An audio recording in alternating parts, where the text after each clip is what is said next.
Bienvenue, Guy, à cette deuxième émission de Guy Paquette se souvient. Ça me fait plaisir. Si on se souvient bien, la semaine passée, on était rendu que tu quittais l'école pour t'en aller dans les grands jardins comme guide, je crois, avec tes pinceaux. Oui. Donc, là, tu as quel âge à ce moment-là? 16, 17 ans maximum, mais plutôt 16, je dirais. Donc, autour du secondaire 4. Oui. On s'en va dans les grands jardins, ici dans Charlevoix. En fait, le parc des Laurentides, à la limite des grands jardins. OK. Et je m'en vais comme guide de pêche Pour un été. pour l'été, au complet. Avec mes pinceaux, mes petites pochades, mes tubes, dans l'intention de faire plein de tableaux, de petites toiles, là, tu sais, pour l'été. Parce que je dessine depuis longtemps. Ça fait longtemps que je dessine. Ton talent, il est inné, là. C'est un Oui, don, là. oui, C'est j'ai pas arrivé tellement de tout mérite, petit, là, c'est là. mes parents qui me l'ont donné. Donc, tes parents aussi peignaient, dessinaient, avaient Ma du mère talent? était l'artiste de la famille. Ma mère faisait de la couture, elle cuisinait des plats, elle les décorait tout le temps. C'était toujours beau. Elle cuisinait même, puis elle faisait mon linge aussi, parce qu'on n'était pas riches chez nous. Alors, elle me faisait des manteaux, des casquettes. Je me rappelle, elle m'a fait un hiver un manteau en pied de poule avec une casquette française en pied de poule. Et mon Dieu, j'ai toujours détesté ce manteau-là. Fallait que je le porte pour aller à l'église. J'étais gêné de la minute. Je sortais de l'église. Ah ouais, le pied de poule, c'est dur à assumer. Oh, oui. Mais toujours, elle se faisait des manteaux, puis là, ses amis demandaient, mais où t'as pris ton manteau, Jacqueline? Puis elle disait, en blague, de dire, je l'ai pris chez Simon, tu sais. Mais c'était elle C'était qui tout le l'a temps fait elle qui confectionner, faisait. puis elle disait, ah oui, on est allé là, on n'a jamais vu ce manteau-là. Elle disait, ah, ben, il n'avait juste un, puis c'est moi qui l'ai ramassé. Donc, si je comprends bien, tu es autodidacte. Oui, Tu as appris par toi-même. oui. Et tu as commencé à gagner ta vie comme peintre comment? Je gardais le soir des enfants, mettons, il y avait un monsieur Breton qui était pianiste à l'orchestre symphonique, puis il y avait des enfants, puis là, j'aimais ça, il y avait un piano chez lui. Alors, je gardais, mais je faisais des petits tableaux, puis je vendais des petits tableaux aux gens chez qui je gardais. Mais Ah, j'étais déjà? jeune, là, j'avais 14, 15 ans, là. Ah, est-ce que déjà c'était les grands ciels? Est-ce que déjà... Non, pas vraiment, parce que dans ce temps-là, j'avais peu de connaissances par rapport aux œuvres, à l'art. Et comme ben, j'étais encore assez jeune, j'allais pas fréquemment dans le Vieux-Québec, mais un peu plus tard, je faisais le tour des galeries. Puis là, je regardais ce qui se faisait. Alors, dans le Côte-de-la-Montagne, il y avait une bonne galerie, il y en avait d'autres ailleurs. Puis là, je voyais des Yacourteau, des Albert Rousseau, des Marc-Aurèle Fortin. Ça t'a influencé? Et puis, je regardais ça. Ben oui, parce que j'aimais ça dessiner, j'aimais ça faire de la peinture. Et aussi, il y avait un vieux monsieur qui restait presque en face de chez moi, à Sainte-Foy, un monsieur Haïtchou d'origine allemande. Lui, il peignait, puis il changeait ses tableaux, mais il n'en vendait pas. Il avait un autre emploi. Il en vendait très peu, puis il accrochait ça sur ses murs dans le salon. Puis quand je passais devant chez lui, je disais, « Ah, regardons ça, c'est pas le même tableau que la semaine passée. Ah, un autre tableau. Puis il prenait des marches, puis je jasais avec. Puis là, il me disait, ben viens voir. Si ça t'intéresse, viens voir. Fait que là, je suis allé chez lui, puis là, j'avais vu des montagnes de pinceaux puis de tubes partout. Là, là j'étais impressionné. Ah oui? Ben oui. Alors là, il m'avait donné des conseils, il m'avait dit où trouver ça. Donc, dès que j'avais un peu d'argent de poche, ben, j'allais m'acheter du matériel, tu sais. Ça m'a toujours attiré le dessin, si tu veux. Mais j'ai jamais pris de cours. OK. Puis Ta quand carrière de peintre, ça a-tu commencé quand tu es arrivé à Baie-Saint-Paul? Non, ça a commencé avant. Mais comme je te disais, quand je l'ai gardé jeune, je faisais Ouais. des petits tableaux. Mais, Après ça, j'ai travaillé comme moniteur de ski au Mont-Saint-Anne l'hiver parce que ça me donnait, ça me donnait des sous. Et puis, je faisais des tableaux que je laissais dans la boutique de ski. J'en vendais à la boutique de ski. Et, Donc, la boutique de ski serait ta première galerie. oui, dans le coin, si tu veux, là, au Mont-Saint-Anne. Puis après ça, ça a été Baie-Saint-Paul. Ça a été le festival folklorique. C'est ça qui t'a amené ici, le festival C'est ça, folklorique. oui. Mais je connaissais déjà Baie-Saint-Paul parce qu'on passait toujours ici, la famille, pour se rendre à Saint-Siméon pour nos vacances d'été. OK. Alors, on arrêtait toujours à Baie-Saint-Paul, puis je trouvais ça beau, Baie-Saint-Paul. Saint-Siméon, vous aviez un chalet? Vous aviez... Non, on louait un chalet sur le bord du fleuve, sur le bord direct à côté du quai. Eh bien, j'ai passé mon temps là tu sais, bien des étés. Et ma mère, puis ça, je souligne ça parce que c'était un beau moment. Ma mère disait toujours à mon père au printemps, elle disait, Raymond, elle disait, écoute-moi là, va voir ton patron, puis j'ai regardé le calendrier, là, puis la pleine lune, mettons, c'est le 22 juillet. Là, tu vas lui dire, tu vas prendre la semaine d'avant puis la semaine d'après, tes vacances cette année. Parce que ma mère elle disait toujours, il faut avoir la pleine lune Dans nos vacances. quand on est en vacances. C'est drôle. Ah oui. Alors, comme je te dis, sa sensibilité, elle nous a marqués, tu sais. Je comprends. Donc, alors, on allait à Saint-Siméon, puis on avait toujours la pleine lune qui brillait sur le fleuve. Puis d'ailleurs, je fais beaucoup de tableaux comme ça, Oui. où on voit la lune reflétée. qui tout à éclaire fait. sur le fleuve. Je suis resté marqué. Alors, on arrive au festival folklorique à Oui. Baie-Saint-Paul. On a quel âge? Hein, mon Dieu, je viens de me marier, j'ai 22, 23 ans. Ah, tu t'es marié, toi? Ben oui, comme on se mariait tous quand on était jeunes. Ah oui, je venais de me marier et puis j'exposais au festival. Je savais qu'il y avait un festival.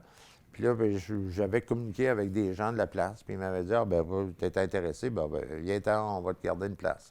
Ça, Ça, c'était ma première galerie, si tu veux. C'était à M. Tremblay, sur la rue Saint-Adolphe, la rue du Potier. Donc, ça, c'est durant le festival folklorique. Là, Durant que le festival Tu folklorique. louais ce local-là. Là. Oui. Bien, loué. C'était prêté, là. OK. Mais dans ce temps-là, on vendait des tableaux, tu sais, mes tableaux. Dans ce temps-là, je regarde les tableaux qu'il y a sur la porte, là. Ben, je vendais ça à 50 encadrés, mettons. Tu sais, je payais à la toile, je payais à l'encadrement, puis il me restait, net, il devait me rester 5 là, tu sais. Ben oui. C'était comme ça, c'était bon. C'est ça. Mais c'était correct. Tu sais, Exact. on apprenait. Puis d'ailleurs, tu vois, il y a un tableau il y a un tableau à droite, là. Il y a une goélette, là, que j'avais pris ça à l'île aux coudes, Parlant de ce goélette, croquis-là. c'est pas longtemps après ça, là, l'accalmie pas qui rentre longtemps dans ta après. vie. Quand la direction du festival a décidé d'arrêter de produire le festival, moi, j'ai dit, ben non, je peux pas, là. Hey, j'aimais tellement ça, venir ici, là. Hey, je me rappelle de ça. C'est à la rue Saint-Jean-Baptiste. Les gens sortaient les poêles à bois, puis ils installaient ça sur le bar. Puis ils faisaient des pâtés à viande, puis des tourtières, puis des Sa fèves au rue. lard, puis partout sur la rue, là, en face de la Muse, un peu partout. C'était magnifique, ça. Donc, moi, le Baie-Saint-Paul, j'ai été marqué, là. J'ai dit, regarde. Parce que c'est la première fois que je passais beaucoup de temps à Baie-Saint-Paul, parce qu'autrefois, on arrêtait, mais Ouais, on c'est restait ça. pas. Tu sais, on continuait à s'inspirer. Donc, le coup de cœur, c'est vraiment C'est ça. durant le festival folklorique. Puis je trouvais ça beau. Ah oui. Alors, puis entre-temps aussi, j'étais déjà venu camper au Genévrier ou dans le coin à Saint-Joseph, un peu plus jeune. Donc, il n'y a plus de festival folklorique. Qu'est-ce qu'on fait? Il m'en vient un printemps, puis je m'en vais chez René Richard, puis j'allais le déranger, je ne sais pas quoi, je m'attendais à aller Oui. chez lui. Et parce que j'étais jeune peintre, puis il me disait, hey, lui, il a de l'expérience, puis il a une C'était un maître, renommée, hein? puis c'était Ben oui. tout un peintre. Et puis c'était un beau bonhomme. Il était beau, ce monsieur-là. C'était un grand bonhomme. Il avait toutes les lèvres mauves, avec des grandes mains, des doigts longs comme ça. Là. J'étais fasciné. Puis Oui. c'était un coureur des bois, quasiment. Tout à Tu sais, fait. C'était un trappeur. vrai, Bon. oui. Alors, je me présente à Baie-Saint-Paul, puis il y a un embarque sur la rivière. Et il y a des gens qui font sauter les embarques, la dynamite. Puis là, j'entends ça. Je m'en vais près de l'hôtel Belle-Plage. J'ai la goélette, puis je veux une petite affiche, c'est marqué « À vendre ». Ah, ben, j'ai dit « Crème ». Je remonte le numéro.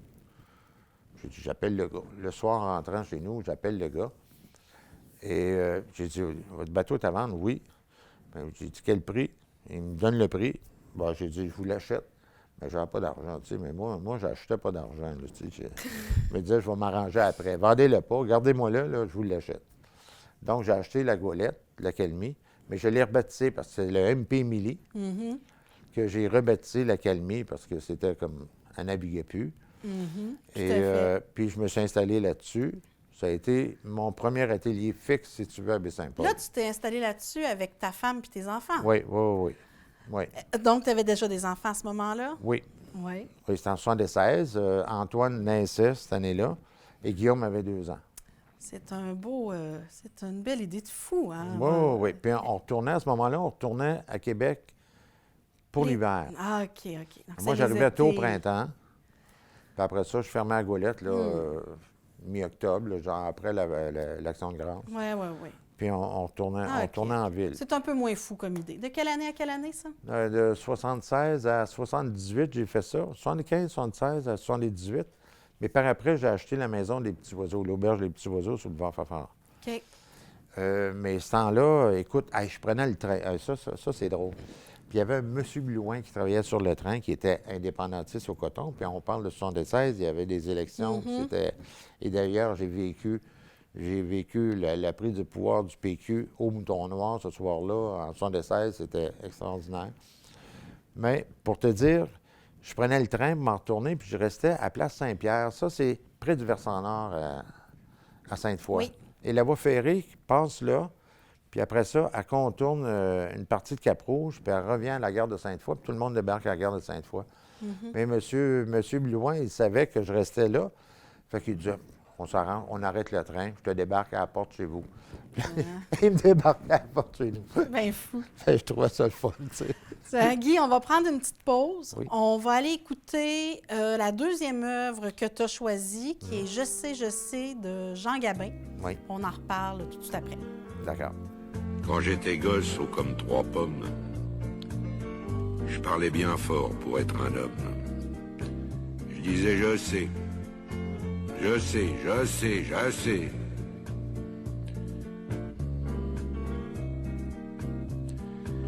C'était le début, c'était le printemps. Mais quand j'ai eu mes 18 ans, j'ai dit je sais. Ça y est, cette fois je sais.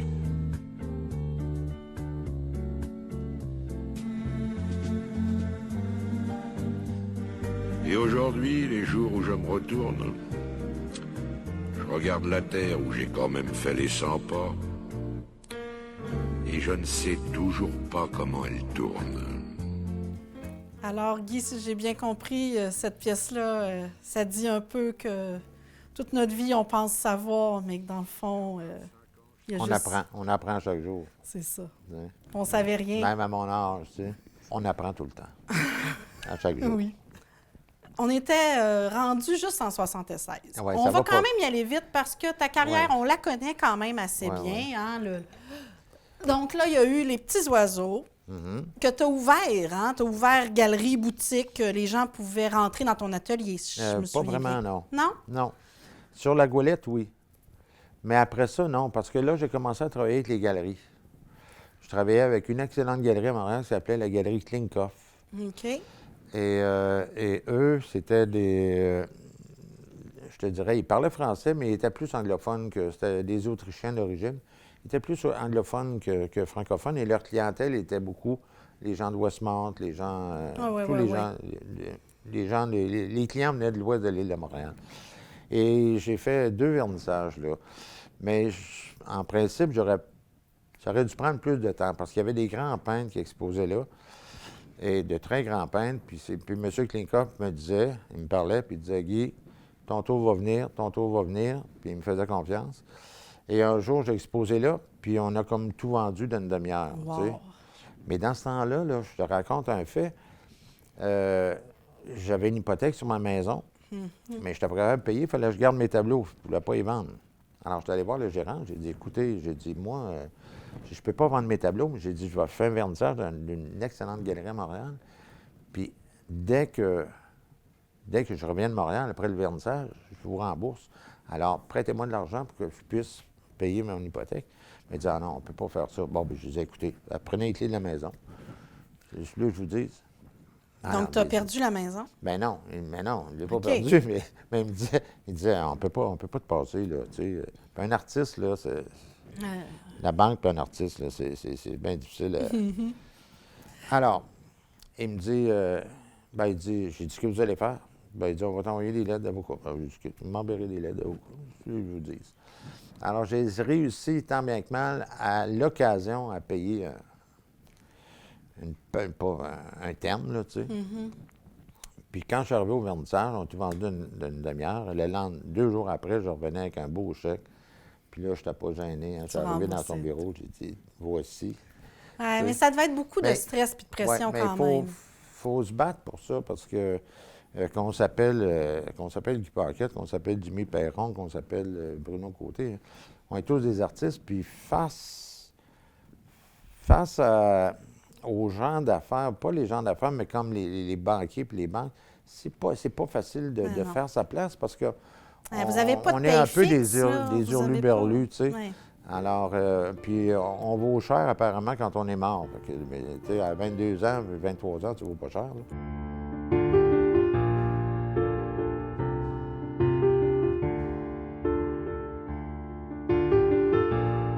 Au commencement de ta carrière, je pense que le symposium aussi a été un grand élan là, pour ta carrière. Hein? Oui.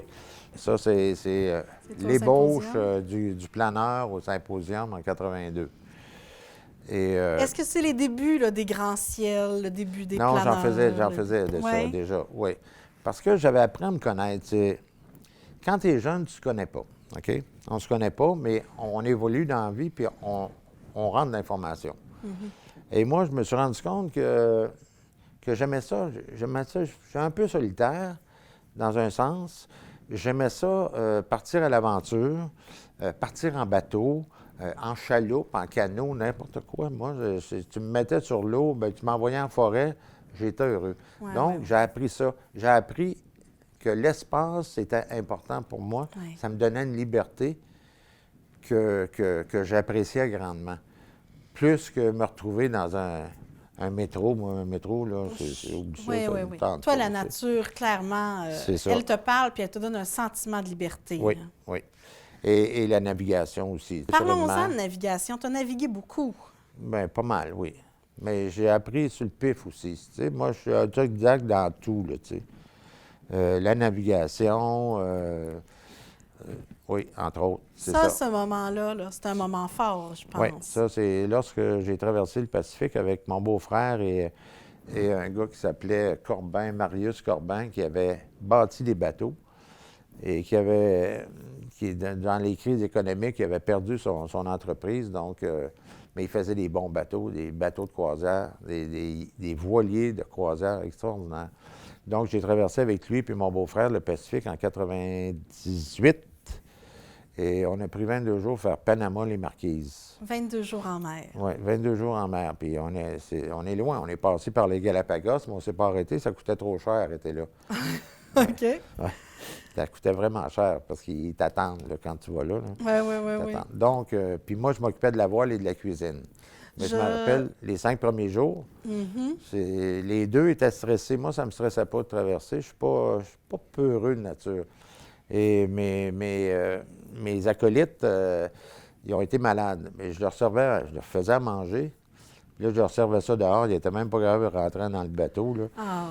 Et puis, il était Sauf encore que malade. quand la mer est houleuse, ça ne doit pas être trop évident.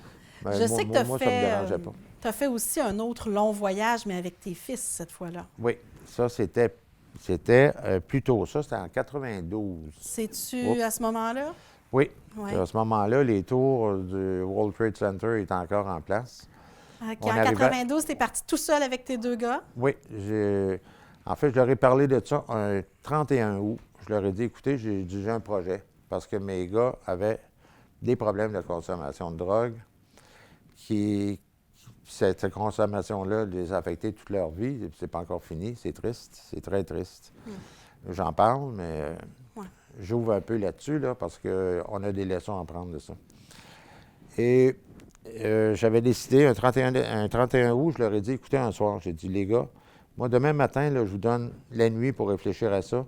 J'ai dit, je ferme l'appart, on vend les meubles, je vends ma moto, je vends l'auto, on s'achète un bateau, puis on part durant 8 mois. J'ai dit, réfléchissez, là. Demain matin, on se voit au déjeuner, puis on règle ça. Le lendemain matin, au déjeuner, ils arrivent, ils ont dit, es-tu vraiment sérieux? J'ai dit, oui, je suis sérieux. J'ai dit, embarquez-vous? Ils ont dit, ben oui, si t'es sérieux, on embarque. Ben, j'ai dit, je vous ai préparé des contrats. Il y avait chacun un contrat. J'ai dit, on embarque le 1er octobre, puis on débarque le 1er juin. Il n'est pas question que vous débarquiez avant. J'ai dit, moi, je pars avec vous autres, je reviens avec vous autres.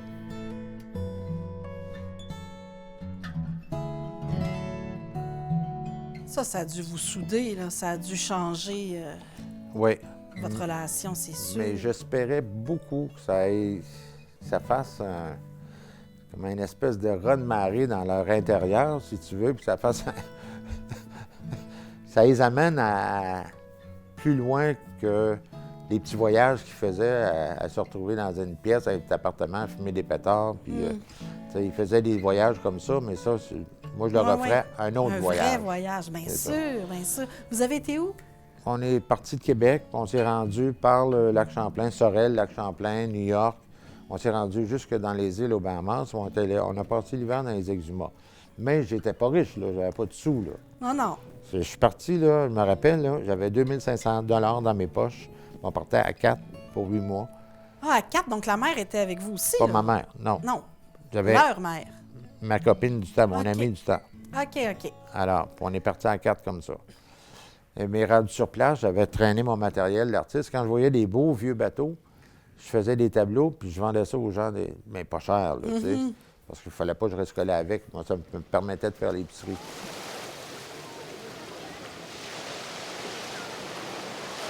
Je suis sûre que pêcheur comme t'es, vous pêchiez une bonne partie Oui, de ce que il vous fallait mangiez. que c'est ça. On a appris à pêcher. Il a fallu apprendre à pêcher parce qu'on ne pêchait pas à ligne. On pêchait avec des harpons manuels. OK. Alors, on appelait Oui, ça... parce que là, on pêchait pas la truite non plus, là. Non, on pêchait des mérous, on pêchait des langoustes, des homards pas de pince, là. Donc, il a fallu apprendre à pêcher parce que sinon, on était prêt à se nourrir.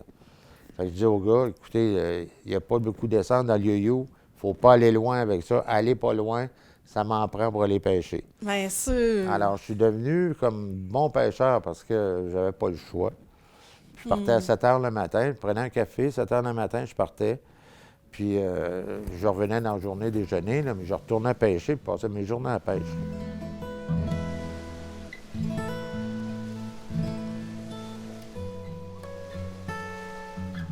Guy, il nous reste très peu de temps. Eh oui, bon, Donc, on est juste rendu. C'est ça. J'aurais envie qu'on parle Oui. plus de toi. Est-ce que Guy Paquette, il y a encore un rêve qu'il aimerait vraiment réaliser, là, quelque chose qui lui tient à cœur? Ah, mon Dieu. En fait, moi, j'aimerais ça être capable de préparer mon bateau puis aller au Groenland avec. Mais je suis rendu assez vieux, puis j'ai pas vraiment les sous pour tout investir là-dedans. D'ailleurs, j'ai mis mon condo en vente chez nous, là. Peut-être, mais c'est un rêve. Oui, le Groenland. C'est un rêve, oui. Puis, Je suis attiré par le froid, moi. Oui, c'est drôle, Je suis hein? attiré par le froid plus que par le chaud. Et d'ailleurs, il y a plusieurs années, j'avais lu un livre qui disait, ça s'appelait Le roman du Gulf Stream, qui disait pourquoi Jacques Cartier avait découvert le Canada, puis pourquoi Christophe Colomb avait découvert l'Amérique. Parce que Christophe Colomb, il était attiré par le chaud, puis le Breton qui était Cartier était attiré par le froid. Alors, Cartier ne se serait jamais retrouvé en Martinique, là, tu sais. Oui, Parce que lui, dès que ça réchauffait, il C'est disait... ça. Il non, dérivait vers le nord. on tourne à tribord, on monte au nord. Ouais. Tu sais. Alors, moi, je suis comme ça. Est-ce que Guy Paquette, il y a un regret? Il y a quelque chose qu'il ferait différemment si... Oui, j'ai des regrets. Oui. Des choses que je ferais différemment, oui. C'est par rapport à mes enfants. OK. J'aurais aimé, d'abord, j'aurais aimé qu'ils s'en tirent beaucoup mieux qu'ils le font. Et je pense que j'ai manqué de... Bien, j'ai manqué, je ne suis pas seul, là. Les parents qui sont confrontés à ça, c'est toujours problématique. Bien sûr. Qu'est-ce qu'on fait dans ces cas-là? Et j'ai bien essayé, puis j'ai l'impression des fois que j'ai manqué mon coup. Tu sais, partir 8 mois en bateau avec tes fils, tu dis, on ne consomme pas. Oui, c'est extraordinaire. Mais quand ils sont venus, ils ont commencé. Tu sais. Alors, j'ai pas fait le suivi, mais il fallait que... Moi, je suis revenu endetté de ce voyage-là parce que j'ai été 8 mois parti. Bien sûr. Et il fallait que je reprenne contact avec les galeries, je refasse mes tableaux. Et ça, j'aurais dû faire ce suivi-là que je n'ai pas fait sous ce que je croyais être des bonnes raisons, qui n'étaient pas fausses non plus, mais Je comprends. mais ça, j'ai ce regret-là. Parce que On a vécu une aventure extraordinaire. Mes fils m'ont toujours dit c'est le plus beau voyage qu'on a fait dans notre vie, mais c'est à peu près le seul beau gros qu'ils ont fait. Ouais. Moi, j'ai eu la chance d'en faire d'autres par après, mais j'aurais aimé que ça marche mieux. Ça, c'est un regret qui me suit. Je le comprends. Oui. Ouais. Est-ce que Guy y aurait un message, un conseil là, qu'il aimerait peut-être livrer aux plus jeunes ou aux artistes? Des fois, tu sais, moi, je suis rendu à 71 ans aujourd'hui. J'en ai vécu les affaires de la drogue, j'en ai pris comme bien du monde. Puis, par contre, à un moment donné, tu réfléchis et tu dis je ne vais pas passer ma vie là-dedans, ça ne m'intéresse pas. Là. Et je regarde la jeunesse, les jeunes autour, ce qui se passe un petit peu dans les polis, bon. C'est sûr que quand on est ado, on a le goût, on veut goûter à des choses, à l'inconnu, si tu veux. On veut goûter à l'inconnu. Et des drogues, c'est de l'inconnu. Jusqu'au temps où on en découvre puis qu'on en prenne. Mais des fois, ça bouleverse des vies. Puis dès leur jeune âge, puis des fois, ça perdure toute leur vie. Ouais. Alors, les conseils que je devrais donner, c'est faites bien attention, vous embarquez dans un bateau qui prend déjà l'eau. C'est bien dit. C'est une belle image. Ça prend déjà l'eau. Il faut déjà que tu écopes, là, puis tu viens juste de partir là-dedans. Oui. Parce que ça se fait en cachette. Bien là, aujourd'hui, on peut l'acheter sur le marché. Les gouvernements en vendent, puis tout ça, là, mais c'est un bateau qui prend l'eau. Mais on ne pense pas qu'il prend l'eau. Oui, on ne le Puis sait à un pas moment quand donné, on l'eau embarque monte, dedans. puis on a de l'eau à cheville, puis après ça aux genoux. Puis quand tu as de l'eau le rendu là, il est trop tard. Oui, tout à fait. On ne peut plus s'en sortir quand il est trop tard. Y a-t-il quelque chose dans votre vie dont vous êtes particulièrement fier, là, ou le plus grand hommage que vous avez eu? Ou... Le plus grand hommage, mon Dieu. Ou pour vous, la plus belle chose que vous avez réalisée? Là, la plus belle chose que j'ai réalisée, je pense que de m'asseoir devant une toile vierge et de dire, écoutez, avoir une idée, là, ça prend 1 seconde. Je me rappelle, je travaillais sur la rue Saint-Joseph, puis les gens disaient, as-tu une idée de ce que tu vas faire? Je disais, non, je n'ai pas d'idée. Je disais, ça ne stresse pas. Je disais, non. Je disais, avoir une idée, ça prend 1 seconde. Dans 1 minute, il y en a 60. Dans 1 heure, il y a 60 minutes. J'ai dit, je suis devant 3600 secondes, là, tu sais. Et à partir du moment où je trouve le sujet, c'est un moment de bonheur. C'est ça m'amène, ça me monte au ciel, si tu veux, là, tu sais. Là, je suis devant ça, j'ai dit, crime. Là, je ris tout seul, des fois. Je ris parce que la toile, j'ai l'image, mais la toile n'est pas faite. Non, personne ne la voit sur vous. Mais là, je suis capable de dire, attendez, vous allez voir.